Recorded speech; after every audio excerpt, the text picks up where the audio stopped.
For over 40 years, Warhammer Fantasy and Warhammer 40k have amassed over 400 books, though 40k takes up the majority, and as much as they cover all races, factions, events, characters and more. Still, people always want more, a lot more. Except for the Nuri, nobody wants them. In this video, we'll be talking about stories created by fans and the Warhammer community. Some are really well done, some not so much, and some are just plain funny or weird. On this occasion, we will see a very special what if. What would happen if the 2nd and 11th Legion had not been purged? This story is titled Warhammer 40k The Untold Tales from the channel El Pangoli Nada, and tells the story of Denato Primarchs, Primarch of the 2nd Legion, known as the Star Conquerors, and Briscaya Barinusk, the half-breed princess and Primarch of the 11th Legion, called the Daughters of Karamitar. And yes, as you thought, she is a woman, nothing special.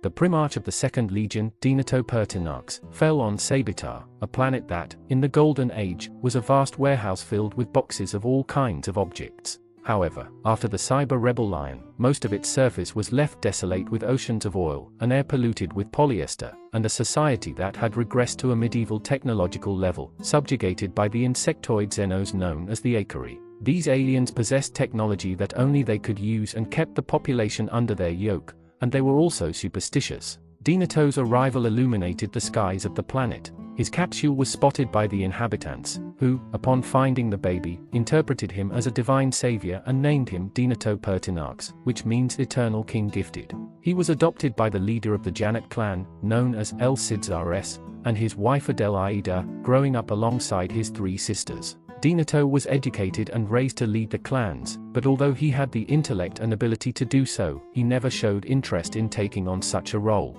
Denato was a reserved, contemplative and solitary young man, but also helpful and protective of his people. His emotional nature was peculiar, as he never showed feelings in a conventional manner. This was due to his unique abilities, absolute control of his body, down to the smallest fiber of his being, and the ability to manipulate objects and beings on a microscopic level. Although his senses were developed to the highest level for a Primarch, these abilities prevented him from expressing his emotions properly, and on the few occasions when he did, his reactions were exaggerated or disturbing.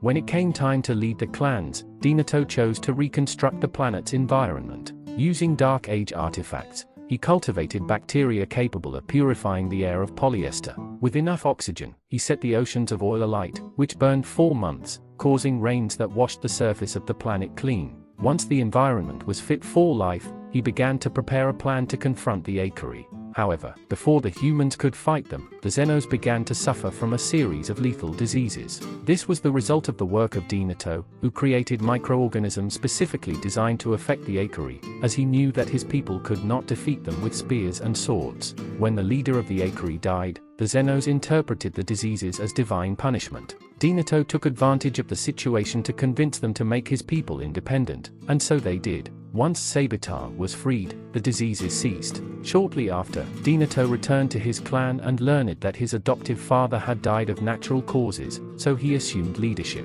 The clans began to cultivate the now fertile lands to reforest the planet. Over time, people from around the world gathered under Denato's leadership to build a new civilization. On one of these days, Denato noticed the presence of a strange being. Approaching and questioning her, the figure, a witch elder named Lyrian from the craft world Eandon, gave him a cryptic message about the future. He was destined to find his sister, Briscaya Barinusk, and protect her from the influence of the Imperium of mankind. Although Denato was skeptical of the vision, a large fleet of the Great Crusade arrived shortly after, led by the Emperor himself. The Imperium began to invade the planets of the system, including Sabitar. However, the inhabitants of the planet offered no resistance and welcomed the Emperor. The meeting between Denato and the Emperor was tense. The Emperor spoke about the Imperium, Denato's Primarch brothers, and the mission to unify humanity. But Denato did not understand or share this mission, for to him, humans and Xenos could coexist if they did not disturb each other. There were even humans devoted to the Akari in the capital of Al-Quran, which did not concern Denato. The Emperor, unbeknownst to Denato, gave the order to purge the planet of the Akari. At first, Denato did not believe that this order would be carried out, but as he looked up at the sky, he saw how the planet Al-Quran, home of the Akari, was incinerated, eliminating both Xenos and humans alike. The Emperor asked him again if he would join the Empire, and although Denato accepted, he did so out of necessity, knowing what his fate would be if he refused the offer. Denato took command of his legion, the Star Conquerors, and secretly set out to find his sister, Briscaya Barinesk, the half-blood princess. When he finally found her on the planet Tauron, it was being ravaged by the Necrons.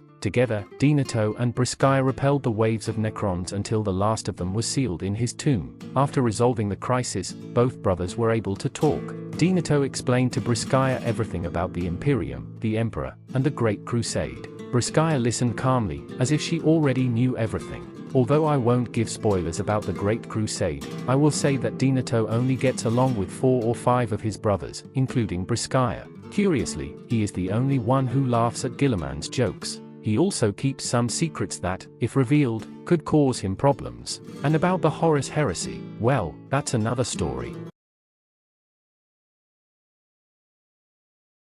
As you may have noticed, one particular trait that sets her apart is that, yes, she is half-elder. What did you think she was going to say? When Briscaya's pod traveled through the warp, its fate was altered by Sigorach, the jester god of the Elder, diverting it into an asteroid belt near the Eye of Terror. There she was found by Elder ships that took her to the craft world Eandon. Upon opening the pod and finding a human baby, the logical thing for them would be to discard her, but the child emanated a psychic aura that was reassuring and cheerful by human standards. The Elder decided to keep her and named her Briscaya Barinesk, meaning light bearer. Briscaya's childhood was unusual, as the Elder did not know how to raise a human, but they made the effort to raise her as if she were one of their own. Her guardian, or mother, was Auril, who took on the task of raising her. This was not easy, as Briscaya had a tendency to constantly run away to roam the craft world, exploring the ecosystems and eating all the fruit she found. Fortunately, her growth was accelerated. At 3 years old she had already surpassed human adolescence, although she was still childish and somewhat careless. On one occasion, Briscaya and her best friend, Netron, took a ship to explore a nearby planet. There, they found the local inhabitants, the Raycaven, super-developed humanoid rats. Yes, they are the Skaven, but 40k version.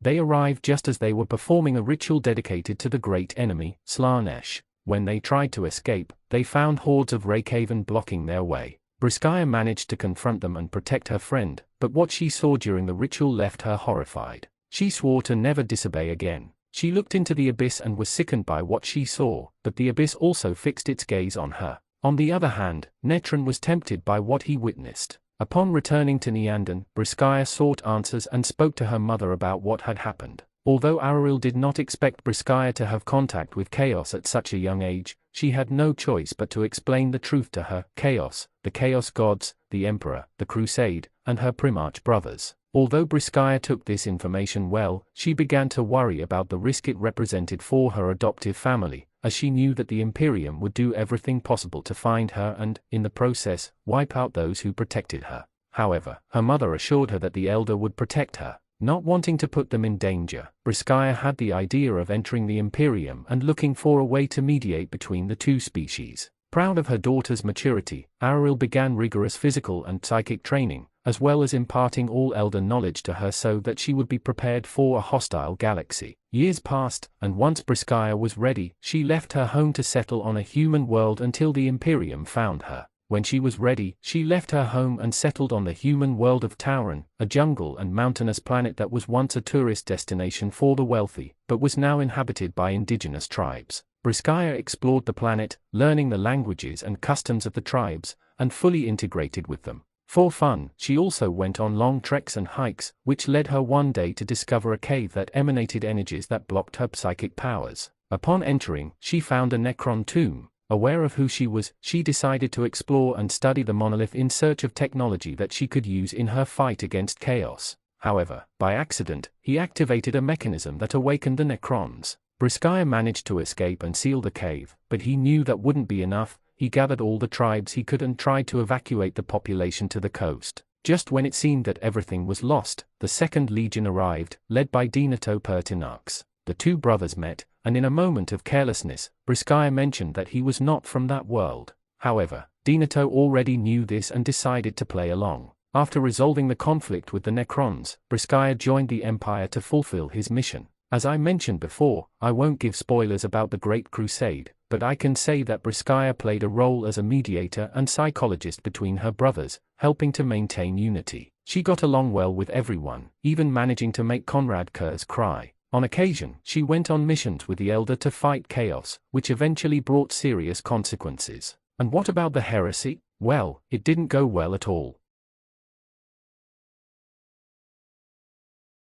I know I've left out the events and changes that occurred due to their presence in the Great Crusade, but if this video is well received, I'll make another one where I go into more depth about their history, the changes, the consequences, and of course, the Horus Heresy. And if you're wondering if they were all present in the Great Crusade and the heresy, well, F in the chat. As of now, the story of these two Primarchs is still not over. We haven't even reached the end of the heresy. I look forward to seeing how this all plays out. So see you in the next video. Like, comment, subscribe, and do the same on the Narrator Pangoli channel. Bye. This is not fucking